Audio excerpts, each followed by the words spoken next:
الحمدللہ رب العالمین الصلاۃ والسلام علی خاتم النبیین وعلی آلہ وصحبہ اجمعین اما بعد فاعوذ باللہ من الشیطان الرجیم بسم اللہ الرحمن الرحیم قال اللہ تعالی فی سورۃ آل عمران ربنا اننا سمعنا منادیا ینادی للایمان ان آمنوا بربکم فآمنا ربنا فاغفر لنا ذنوبنا وكفر عنا سیئاتنا وتوفنا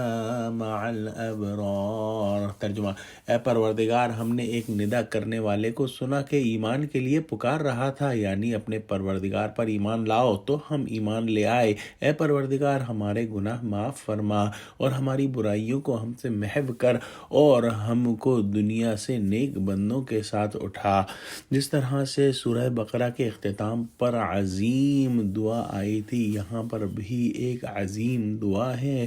اور یہ دعا کچھ لحاظ سے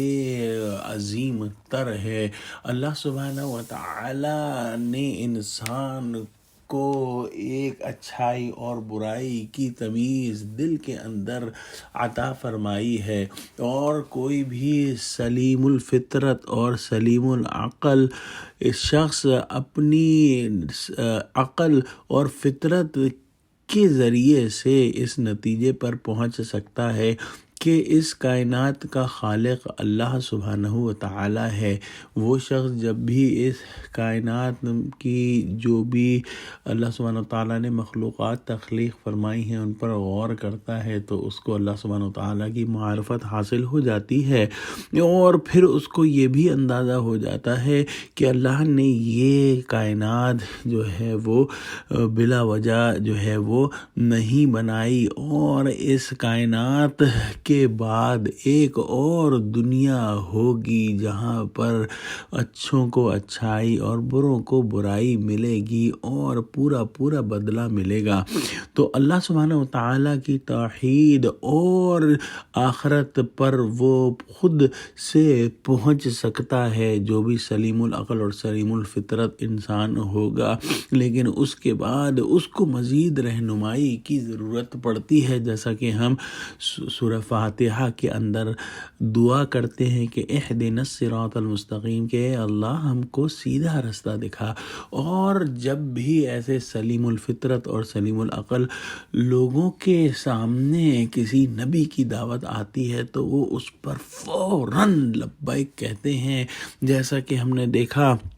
کہ حضرت ابو بکر صدیق رضی اللہ تعالی عنہ نے ایک لمحہ نہیں لگایا، کیونکہ وہ اس مقام پر خود پہنچ چکے تھے، اللہ سبحانہ و تعالیٰ کو پہچان چکے تھے، اور ان کو آخرت کا بھی یقین ہو گیا تھا۔ جو قرآنی آیات ہیں وہ انسان کے دل کے اندر چھپے ہوئے یقین کو اور ایمان کو بڑھاتی ہیں، اور کچھ لوگوں کو زیادہ وقت لگتا ہے، لیکن جب وہ آیات قرآنیہ سنتے ہیں تو اللہ کی معرفت اور آخرت کا یقین اور ایمان ان کے دل میں پیدا ہو جاتا ہے۔ آج کی آیت میں اللہ سبحانہ و تعالی نے ہم کو ایک دعا کا جو ہے تلقین فرمائی ہے کہ اے اللہ ہماری مغفرت کر دے، ہمارے گناہوں کو معاف کر دے اور ہماری برائیوں کو چھپا لے، اور ہم کو دنیا سے جو ہے وہ نیک بندوں کے ساتھ اٹھا۔ اور یہ دعا اگلی آیات کے اندر جو ہے وہ جاری رہے گی۔ اللہ سبحانہ و تعالی نے ہم کو طریقہ بھی سکھا دیا ہے کہ ہم اس سے کس طرح سے مانگیں۔ اگر ہم ان دعاؤں کو نہ سیکھیں تو اس میں ہماری ہی کمزوری ہے اور ہمارا ہی نقصان ہے۔ دعا کرتے ہیں کہ اللہ سبحانہ و تعالی ہم کو ان الفاظ کے ساتھ دعا مانگنے والا بنا جو تو نے ہمیں قرآن میں اور اپنے نبی کریم صلی اللہ علیہ وآلہ وسلم کے ذریعے سکھائے ہیں، اور اس آیت کی دعا کو ہمارے حق میں قبول فرما، آمین۔ وآخر دعوانا الحمدللہ رب العالمین، السلام علیکم ورحمۃ اللہ وبرکاتہ۔